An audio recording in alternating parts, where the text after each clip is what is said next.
Noi abbiamo un piano di sviluppo che era stato approvato per un'assunzione di 140 persone nel prossimo triennio tra dipendenti diretti qui nella sede di Treviso e agenti sul territorio.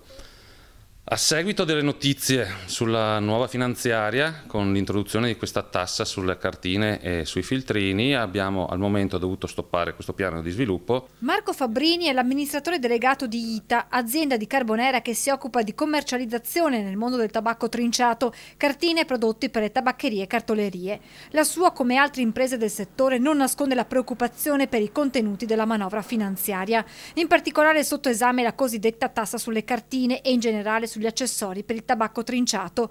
Previsto infatti un aumento del 4% sulle tasse sul tabacco e un'ulteriore nuova tassazione degli accessori che porterà ad un incremento fiscale totale del 12%. Secondo le stime di ITA, su un pacchetto il rincaro non sarà inferiore all'80%. Noi su un fatturato generato stimato di 5 milioni e mezzo andremo a dover versare una tassa di 5 milioni e 300 mila euro. La tassazione sulla vendita di tabacco dal punto di vista etico non è sbagliata, continua Fabbrini, ma ci sono modi e modi per applicarla. Una gradualità della tassazione nel tempo, prima di tutto, e secondo anche il metodo di controllo di come viene questa tassa applicata. Questa tassazione, secondo ITA, potrebbe avere altre conseguenze. Con questa metodologia che viene introdotta ci sarà un grande spazio per poter far sì che ci sia un'entrata di prodotto illegale dall'estero e con una vendita che poi va a ridurre il fatturato delle aziende che operano in modo sano, e le entrate dello Stato previste sicuramente non saranno quelle